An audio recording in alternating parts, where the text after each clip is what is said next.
بسم اللہ الرحمن الرحیم۔ السلام علیکم ناظرین، دنیا نیوز پر آپ دیکھ رہے ہیں پروگرام نقطہ نظر۔ میں ہوں آپ کا میزبان محمد اجمل جامی۔ کچھ ہی دیر بعد اسٹوڈیوز میں تشریف رکھیں گے جناب مجیب الرحمان شامی صاحب۔ ملک کی سیاست ایک بار پھر سے زیر بحث ہے۔ اسمبلیوں کی تحلیل کب اور کیسے؟ عمران خان صاحب کل ایک خطاب کے ذریعے عوام سے مخاطب تھے، وہ یہ کہہ رہے تھے کہ اسمبلی کی تحلیل پر پرویز الہی کا موقف ٹھیک ہے، اختیار البتہ میرے پاس ہے۔ آج خبر آئی کہ سب سے پہلے پنجاب اسمبلی تحلیل کی جائے گی، پھر کے پی کی اسمبلی کی جانب رجوع کیا جائے گا۔ آج بھی جناب عمران خان صاحب اپنی معاشی ٹیم کے ہمراہ ایک ہنگامی پریس کانفرنس کے ساتھ سامنے آئے، جہاں پر وہ ملک کی معیشت پر اپنے تحفظات کا اظہار کر رہے تھے، اور بڑی اہم انہوں نے سٹیٹمنٹس دی ہیں کہ ادارے جتنے بھی ہیں ملک کے، چاہے وہ سیکیورٹی کے ادارے ہیں، بالخصوص عدلیہ کا انہوں نے نام لیا کہ ان کو سوچنا ہوگا، انہیں اپنا کردار ادا کرنا ہوگا۔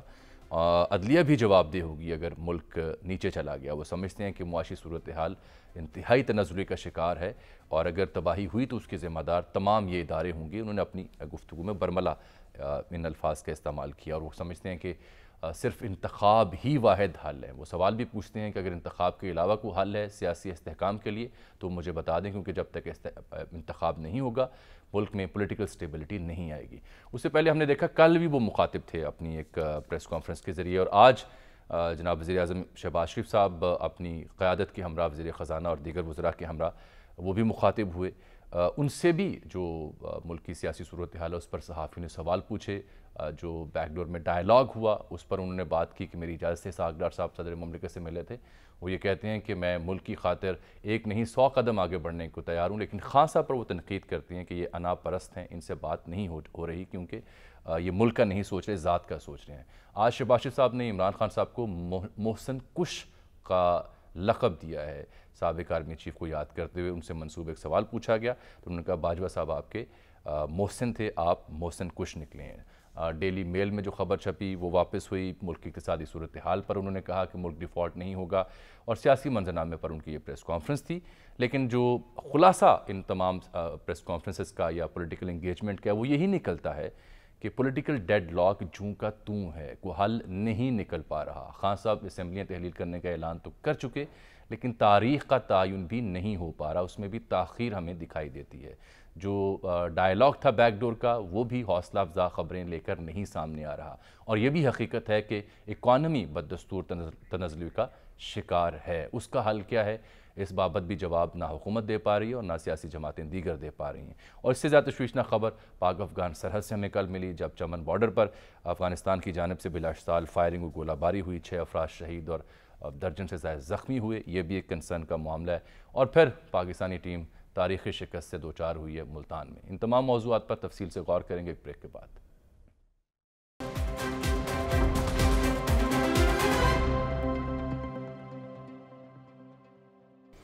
ویلکم بیک ناظرین، شامی صاحب بھی تشریف لے ہیں اسٹوڈیوز میں، تو آج کے سیاسی موضوعات کی جانب آگے بڑھتے ہیں۔ خان صاحب مخاطب تھے معاشی ٹیم کے ہمراہ، اس سے پہلے وزیر اعظم نے پریس کانفرنس کی، اور کل بھی خان صاحب نے ایک پریس کانفرنس کی تھی۔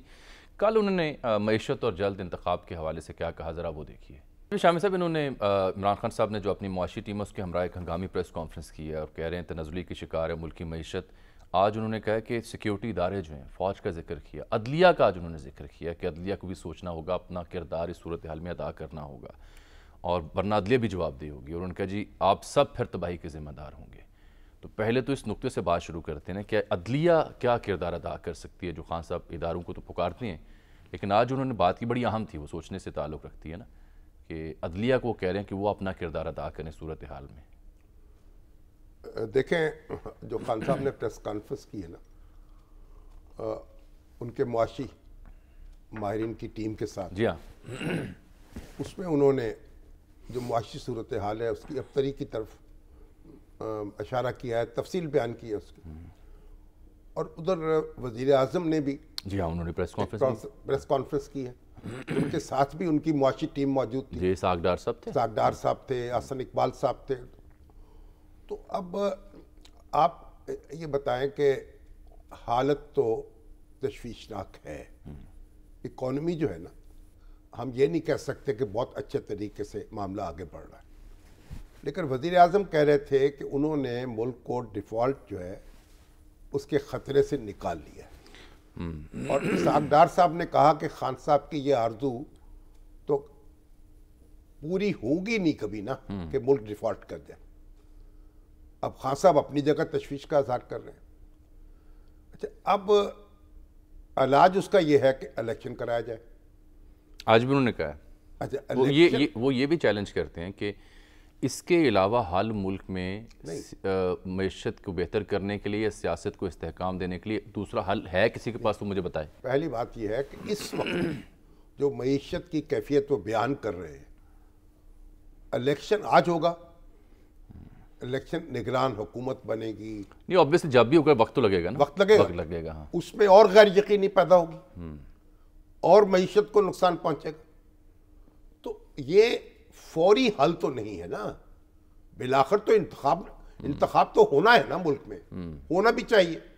لیکن بنیادی بات یہ ہے کہ اگر ایسی پریشانی ہے، تشویش ہے، تو کوئی تجاویز پیش کرنی چاہیے تھی نا. اس وقت جو کام کرنے کے ہیں، کیسے اس معاملے کو سنبھالا جائے.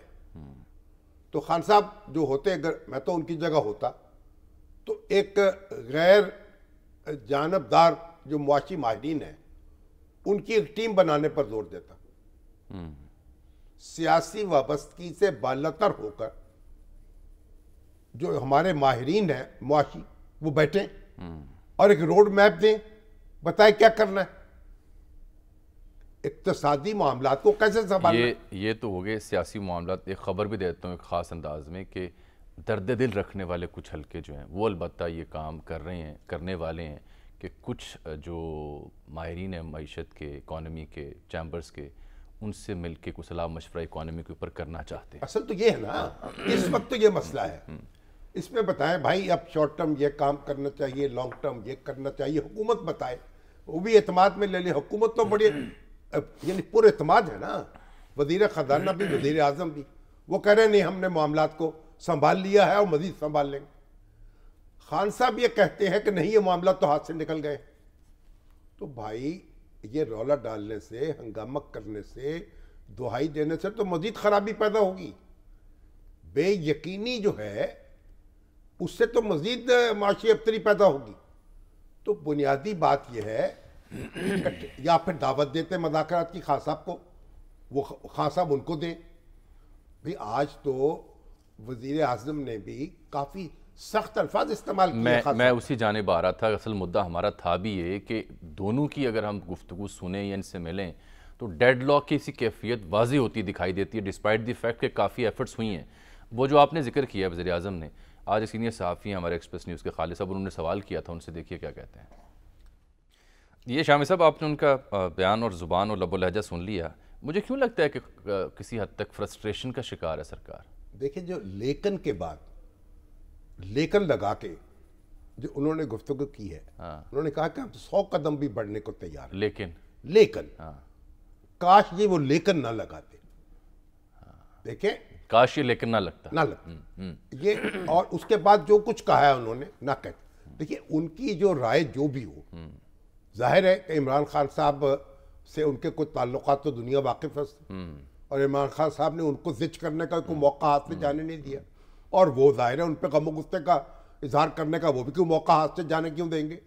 لیکن اس ماحول میں جس میں گفتگو ہو رہی ہے، وزیر اعظم ہے نا، وہ لیکن کے بعد کے الفاظ استعمال نہ کرتے. کہتے ہیں ہم تو 100 قدم بڑھنے کے لیے تیار ہیں، آئیے بات کریں. نہیں انہوں نے گفتگو کچھ ایسی شروع کی تھی کہ لیکن تالی ایک ہاتھ سے نہیں دو ہاتھوں سے بجتی ہے. اس کے بعد جو آپ نے خود بھی تعبیر پیش کر دی، یہی مسئلہ ہوا سر. اور یہ جو معیشت ہے، الیکشن ہے، الیکشن پہلے نہیں ہوئے اس ملک میں، پھر ہو جائیں گے. الیکشن کے بعد خان صاحب کی حکومت تھی، اس کو اپوزیشن نے تسلیم نہیں کیا. اب اپوزیشن کی حکومت بنی، اس کو خان صاحب نہیں مان رہے. اس کے بعد الیکشن کے بعد کسی ایک کی حکومت بنے گی نا. یا تو یہ آج کے جو برسرے اقتدار ہیں یہ آ جائیں گے یا خان صاحب آ جائیں گے. جن وجوہات کی بنیاد پہ تب کی سرکار کو نہیں مانا گیا یا اب کی سرکار کو نہیں مانا جا رہا، وہ وجوہات ہی ختم کر دینا. نہیں اگر آپ دیں شفاف انتخابات ملک میں، تو اگر آپ اس پہ اتفاق نہیں کریں گے، بیٹھیں گے نہیں، انتظامات پر آپ کا اتفاق نہیں ہوگا، تو پھر آپ کو شکایتیں پیدا ہوں گی، پھر یہ دھما چوکڑی مچے گی. الیکشن جو ہیں وہ حل نہیں ہے. ان کے پہلے ان کے انتظامات پر اتفاق ہونا چاہیے، ان کی شفافیت پر.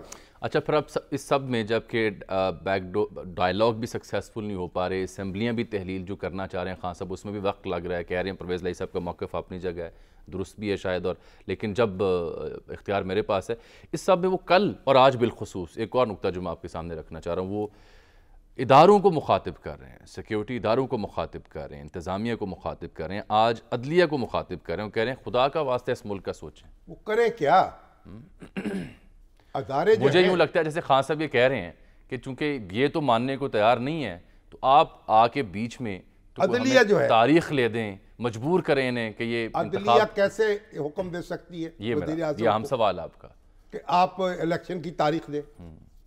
عدلیہ کو یہ حق کیسے حاصل ہو گیا؟ آئین کی کون سی دفعہ ہے؟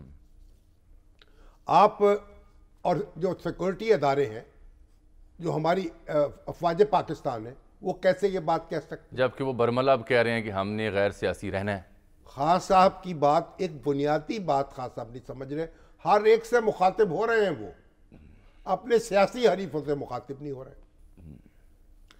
جب تک یہ سیاسی حریف جو ہے یہ ایک دوسرے کو برداشت نہیں کریں گے. اس میں بھی ایک مسئلہ ہے, اس میں ان کی ہاں ہے شرط, وہ کہتے ہیں شرط کے بغیر آ کے بیٹھیں, یہ چاہتے ہیں جی آپ ہمیں تاریخ دیں پہلے انتخاب کی تو پھر آگے طے کرتے ہیں آپ سے معاملات. وہ چاہتے ہیں کہ اگر آپ شرط کے ساتھ مذاکرات میں بیٹھیں گے تو مذاکرات تو نہ ہوئے. نرم لہجہ جو ہے جی وہ تو اپنا لے نا, ایک دوسرے سے سافٹلی بات تو کر لے, کوئی مسکرا کر تو دیکھ لے ایک دوسرے کی طرف. یہ جب بھی بات کرنی ہے تو وٹا ہی مارنا ہے نا. اگر آپ نے, میں یہ عرض کر رہا ہوں, بات آپ کی ٹھیک ہے, میں یہ عرض کر رہا ہوں کہ جو مذاکرات کی تھوڑی بہت راہ نکلتی ہے, چاہے وہ ڈار صاحب اور صدر مملکت کی ملاقات ہو یا پرویز خٹک صاحب کی سامہاؤ انگیج ہوں, اس میں شرط کے ساتھ مذاکرات شروع کرنے کی بات ہے. چلو بغیر شرط کے کر لیں. الیکشن میں دیر کتنی ہے یار؟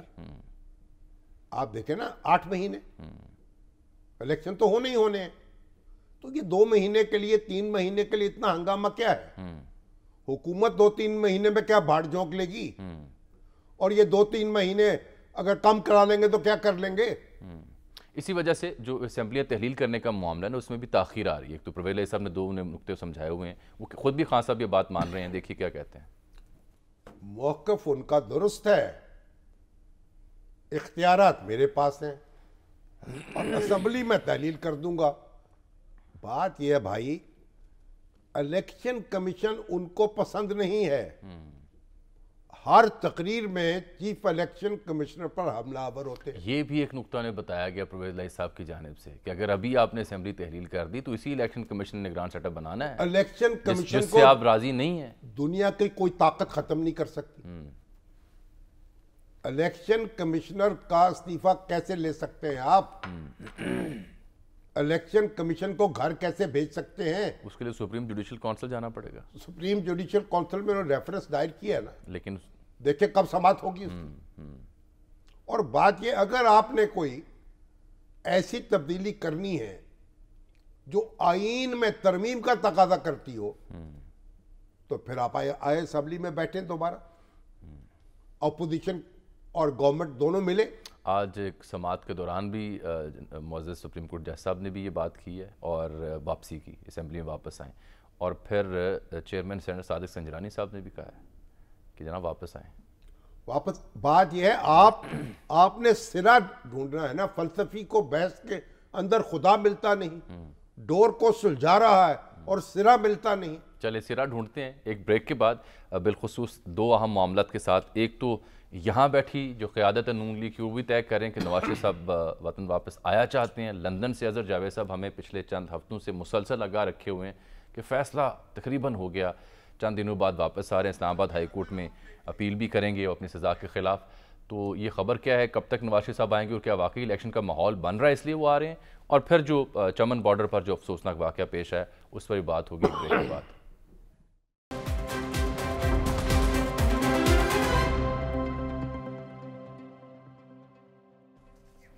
ویلکم بیک ناظرین. اور اسی بیچ یہ طے ہوا کہ نواز شریف صاحب وطن واپس آ رہے ہیں.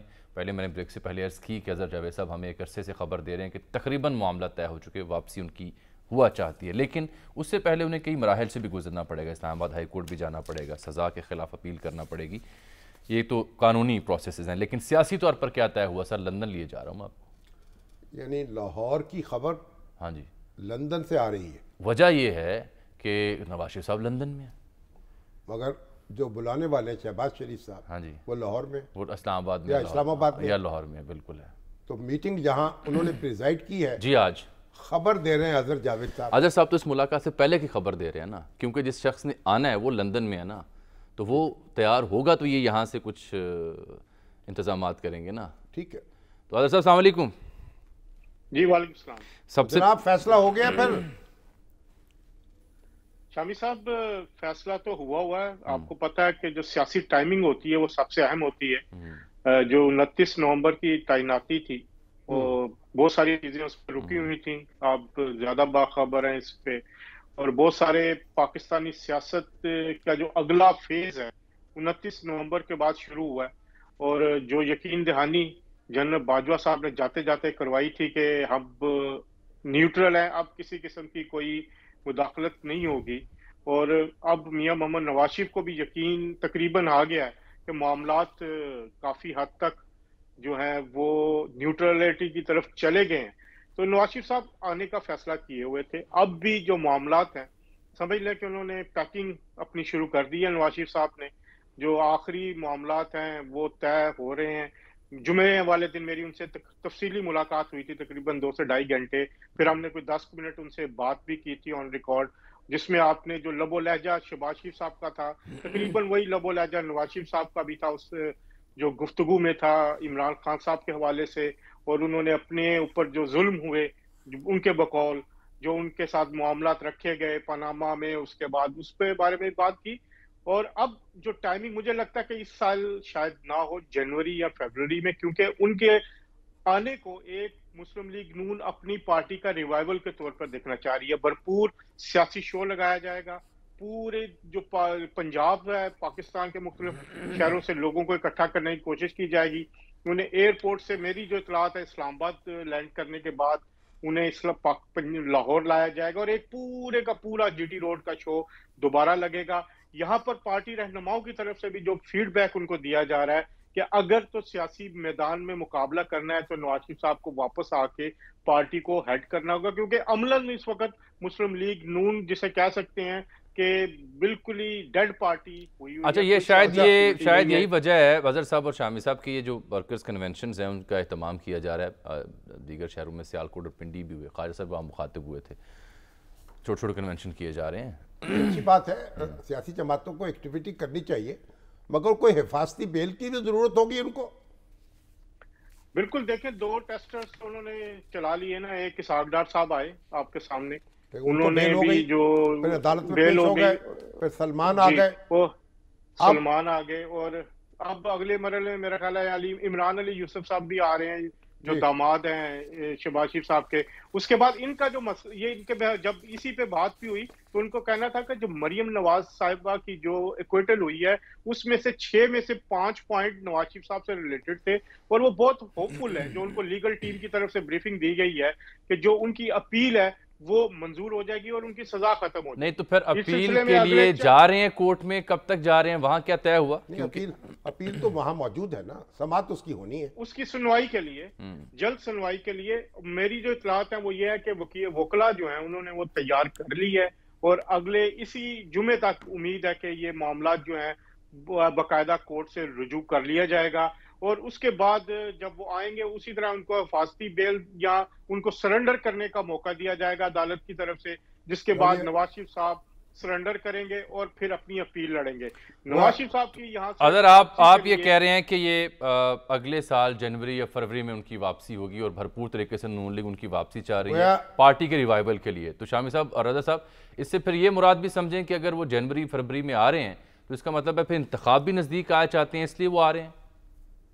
دیکھیں بڑی اس پہ ایک بات جو میں بتاؤں کہ نواز شریف صاحب جو سیاسی رائے ہے اس وقت نون لیگ میں کہ نواز شریف کی واپسی کو ایک مکمل سٹرینتھ کے ساتھ یوز کیا جائے. جب الیکشن میں اور ان کے آنے میں اتنا وقفہ ہو کہ سمجھ لیں کہ وہ انتخابی مہم کے لیے آ رہے ہیں. اگر اسمبلیاں ٹوٹ جاتی ہیں اس مہینے اور اگر عمران خان صاحب جو ہیں وہ تحلیل کر دیتے ہیں تو نواز شریف ہو سکتا ہے اسی دسمبر کے اینڈ میں آ جائیں. وہ انتخابی